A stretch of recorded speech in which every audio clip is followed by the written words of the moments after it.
نحمده ونصلي على رسوله الكريم اما بعد فاعوذ بالله من الشيطان الرجيم بسم الله الرحمن الرحيم رب اشرح لي صدري ويسر لي امري واحلل عقدة من لساني يفقهوا قولي۔ رمضان کا قیام جو ہے وہ مستحب ہے، پسندیدہ ہے، اور اس قیام کا نام تراویح ہے، اور تراویح ترویحتن کی جمع ہے، ترویحہ، اور ترویحہ کہتے ہیں 4 رکعت پڑھنے کو۔ چونکہ 4 رکعتوں کے بعد نماز پڑھنے والے تھوڑی دیر بیچ میں وقفہ لیتے تھے، یعنی آرام کرتے تھے، اور پھر 4 اگلی رکعت پڑھتے تھے، تو اس سے اس کا نام تراویح پڑ گیا۔ تو رمضان میں تراویح پڑھنا جو ہے یہ نہایت پسندیدہ ہے۔ حدیث ہے، حضرت ابو ہریرہ رضی اللہ عنہ سے روایت ہے، رسول اللہ صلی اللہ علیہ وسلم نے فرمایا، جس شخص نے ایمان کی حالت میں ثواب کی نیت سے رمضان کا قیام کیا، یعنی رات کو تراویح پڑھی، اس کے پچھلے گناہ معاف کر دیے جاتے ہیں۔ بخاری اور مسلم کی حدیث ہے۔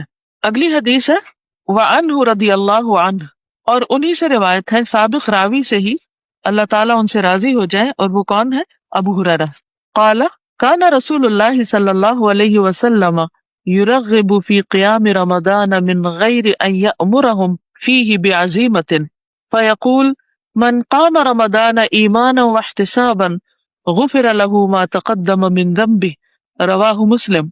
سابق راوی ہی سے روایت ہے کہ رسول اللہ صلی اللہ علیہ وسلم رمضان کے قیام میں رغبت دلاتے تھے، یعنی شوق دلاتے تھے، بغیر اس کے کہ آپ اس کے واجب ہونے کا حکم فرماتے۔ پس آپ فرماتے، جس شخص نے ایمان کے ساتھ ثواب کی نیت سے رمضان کا قیام کیا تو اس کے پہلے گناہ معاف کر دیے جاتے ہیں۔ یہ صحیح مسلم کی روایت ہے۔ تو اس سے کیا بات پتہ چلتی ہے کہ رمضان کی عبادت یعنی تراویح کی عبادت نہایت اہم عبادت ہے۔ کیوں؟ اس لیے کہ نبی صلی اللہ علیہ وسلم نے اس کی تاکید کی ہے، اس پر شوق دلایا ہے، اس پر گناہوں کی معافی کا وعدہ کیا ہے۔ لیکن کون سے گناہ معاف ہوتے ہیں؟ صغیرہ، کبیرہ گناہ جو ہوتے ہیں ان پر باقاعدہ توبہ کرنی پڑتی ہے، اور اگر کسی کی حق تلفی کی ہو تو اس کا حق دینا پڑتا ہے۔ رمضان میں یہ جو قیام ہے رات کا، یہ حدیث اس کی دلیل ہے کہ رمضان میں قیام کرنا چاہیے۔ یہ نبی صلی اللہ علیہ وسلم کا فرمان ہے۔ جہاں تک آپ کا عمل ہے کہ کیا جس طریقے سے آج ہم تراویح پڑھ رہے ہیں، مسجدوں میں پڑھائی جاتی ہے یا لوگ گھروں میں اس کا اہتمام کرتے ہیں، تو کیا صحابہ کرام نے اس طرح کیا؟ کیا نبی صلی اللہ علیہ وسلم نے اس طرح کیا؟ کیا یہ سب کچھ مسجد نبوی میں بھی ہوتا تھا؟ کیا اس دور کے مسلمان رات کو اسی طرح ہر روز اتنی رکعتیں اکٹھے ہو کر نماز پڑھتے تھے؟ تو ایسا نہیں ہے۔ نبی صلی اللہ علیہ وسلم کے زمانے میں لوگ اپنے اپنے گھر میں نفل نماز رات کے کسی بھی حصے میں پڑھ لیتے تھے۔ آپ نے اس کا شوق دلا دیا۔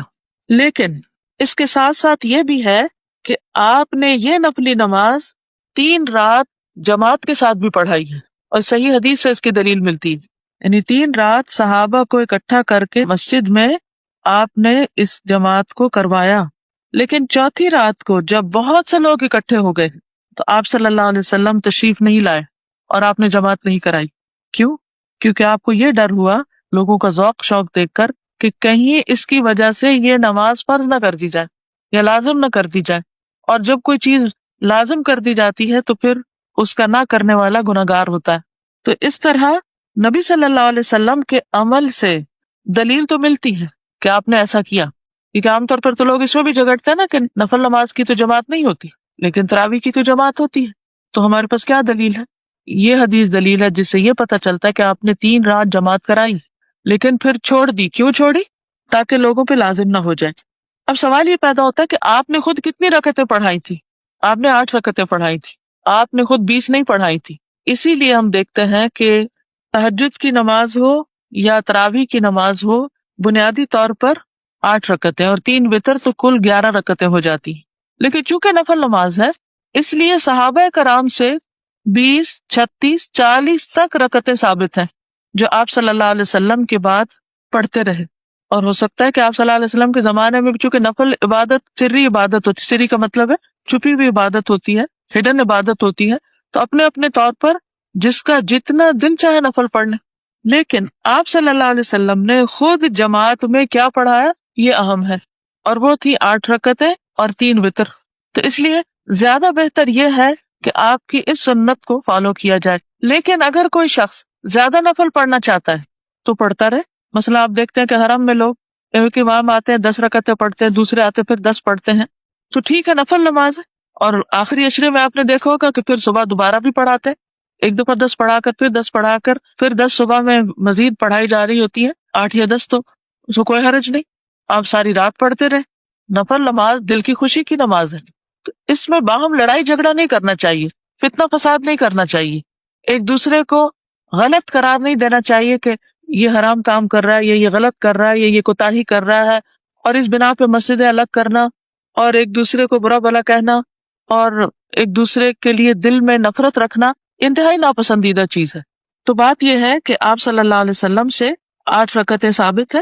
صحابہ اور تابعین نے بعد میں اپنے طریقے پر اس میں اضافہ بھی کیا، اور اس میں ہم دیکھتے ہیں کہ حضرت عمر رضی اللہ تعالیٰ عنہ نے اپنے دور خلافت میں باقاعدہ طور پر جماعت کے ساتھ نماز پڑھنے کا طریقہ شروع کیا، اور حضرت ابی ابن کعب اور حضرت تمیم الداری کو حکم دیا کہ وہ لوگوں کو 11 رکعت تراویح وتر کے ساتھ پڑھا دیا کریں.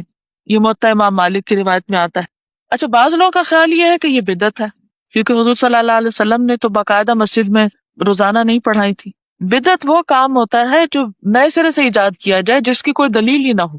تو اس چیز کی تو ہمیں دلیل ملتی ہے، اور وہ کیا ہے کہ نبی صلی اللہ علیہ وسلم نے اس کو باجماعت پڑھایا، 3 دن پڑھایا، اور چوتھے دن پڑھانا چاہتے تھے لیکن کس ڈر سے نہیں پڑھایا کہ کہیں فرض نہ ہو جائے.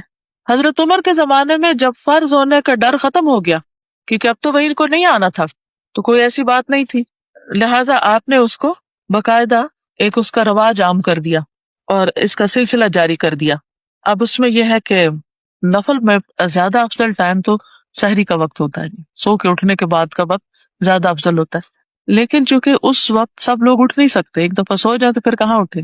پھر یہ کہ اگر جماعت سے نہ پڑھے اور اکیلے اکیلے گھر میں پڑھے تو وہ بھی بہت مشکل ہو جاتا ہے. تو حضرت عمر کا یہ امت پر احسان ہے کہ انہوں نے باقاعدہ ایک سسٹم جاری کر دیا کہ 2 اماموں کو حکم دیا کہ وہ عشاء کی نماز کے بعد لوگوں کو یہ نوافل پڑھا کر وتر پڑھا کے گھر بھیجے. لیکن یہ نہیں تھا کہ اگر کوئی نہیں پڑھ سکتا یا نہیں پڑھ رہا تو اس کے اوپر کوئی حد جاری کی ہو یا انہیں کوئی سزا دی ہو یا انہیں برا بھلا کہا ہو. تو اس طریقے سے جب یہ سنت جاری ہو گئی تو لوگ جو نبی صلی اللہ علیہ وسلم کے زمانے میں بھی جوق در جوق اور شوق سے آ رہے تھے، وہ پھر ایک سلسلہ ایسا جاری ہوا جو آج تک قائم و دائم ہے.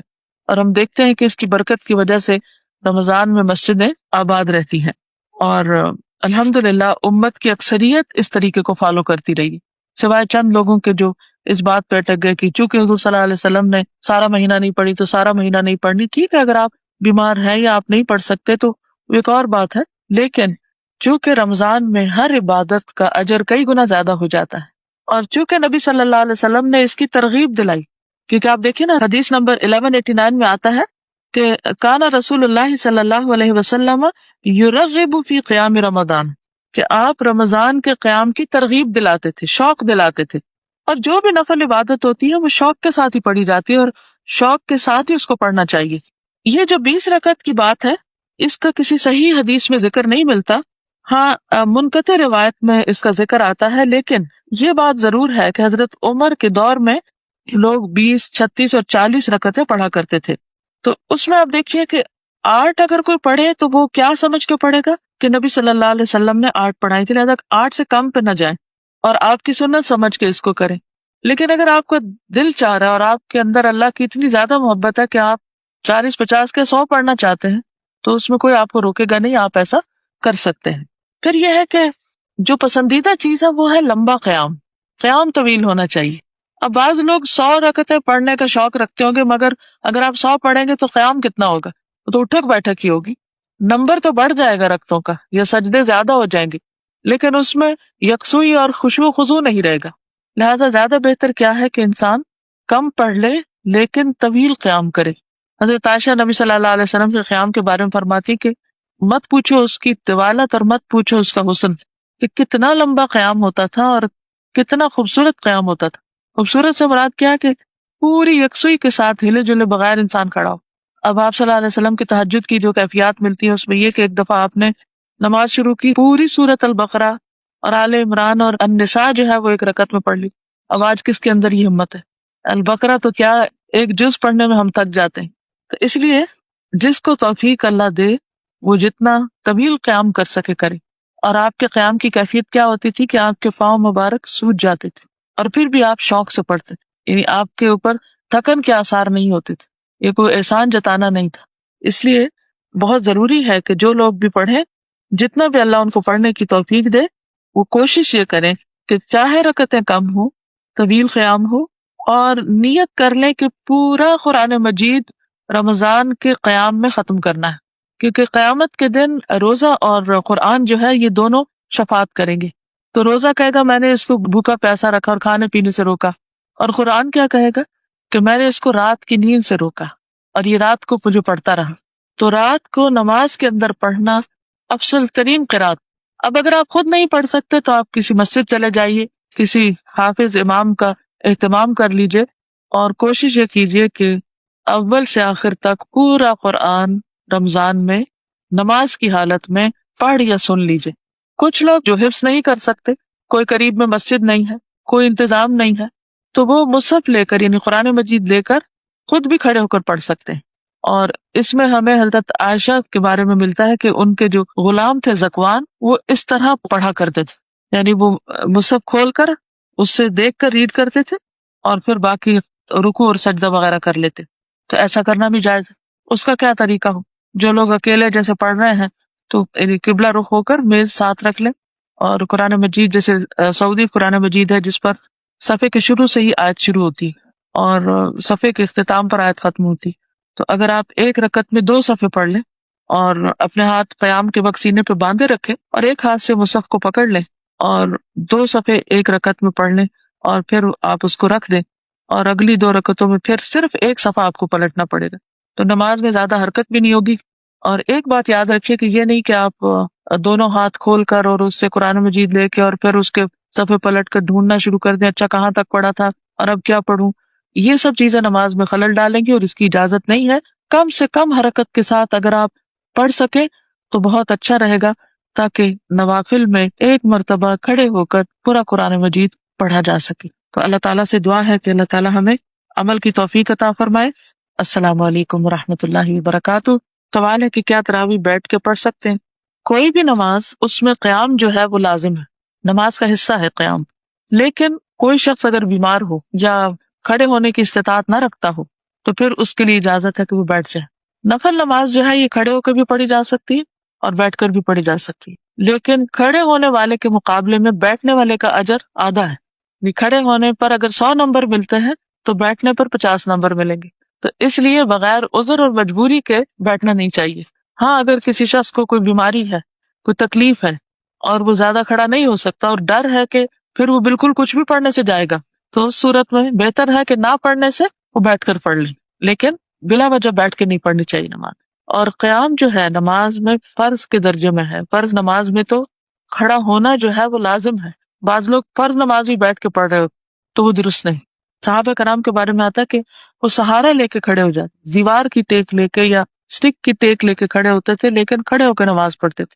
ہاں اگر کوئی شخص بالکل بیمار ہے، وہ کھڑا ہی نہیں ہو سکتا، تب 2 لوگ پکڑ کے کیسے اس کو کھڑا رکھیں یا کہاں سے وہ سپورٹ لے، تو ایسی صورت میں اگر وہ بیٹھ جائے تب بھی نماز ہو جائے گی. اور اگر کوئی شخص ساری زندگی کھڑے ہو کے پڑھتا رہا، پھر بڑھاپے کی وجہ سے یا بیماری کی وجہ سے اس کو بیٹھنا پڑ رہا ہے، تو انشاءاللہ اللہ سے امید ہے کہ اس کو پچھلا اجر نصیب ہوگا، کیونکہ اس کی عادت یہ نہیں تھی، یہ مجبوری ہو گئی، عذر ہو گیا. تو عذر کی بنا پر اگر کوئی چیز نہیں کی جاتی تو اس پر تو اجر ہے، لیکن بلا عذر اگر انسان صرف بس ایسے ہی مستی میں ہر دنیا کا کام کھڑے ہو کے، کوکنگ کھڑے ہو کے، واشنگ کھڑے ہو کے، استری کھڑے ہو کر، کلیننگ کھڑے ہو کر، دنیا کا ہر کام کھڑے ہو کر، اور جب دنیا سے تھک جائے تو نماز بیٹھ کر، یہ پسندیدہ نہیں. لیکن یہ ہے کہ نہ پڑھنے سے بہتر ہے کہ انسان بیٹھ کے پڑھ لے. ایسا بھی کیا جا سکتا ہے کہ جب بہت لمبا قیام ہو تو تھوڑی دیر بیچ میں بیٹھ کے پھر آپ دوبارہ کھڑے ہو جائیں، یعنی کھڑے ہو کے شروع کریں. تو اگر تکلیف ہو رہی ہے اور خشوع نہیں رہا، یہ ایک بہت اہم بات ہے. بعض اوقات ایسا ہوتا ہے نا کہ پاؤں میں، یہ جسم میں، کمر میں ایسی تکلیف شروع ہو گئی کہ آپ کا سارا دھیان اس تکلیف پہ ہی جا رہا ہے اور یہ سنائی نہیں دے رہا کہ امام صاحب کیا پڑھا رہے ہیں. تو ایسی صورت میں بہتر ہے کہ انسان پھر بیٹھ جائے اور نماز میں فوکس کرے، قرآن سنے. تو اسے تھوڑی دیر بیٹھ جائے، پھر جب دیکھے کہ جسم کی حالت بہتر ہوگی پھر دوبارہ کھڑے ہو جائے.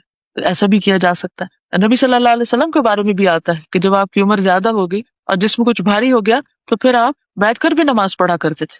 یعنی تہجد، باقی نہیں. چلیے ٹھیک ہے، آج کے لیے اتنا ہی کافی ہے. جزاکم اللہ خیرا. السلام علیکم ورحمۃ اللہ وبرکاتہ.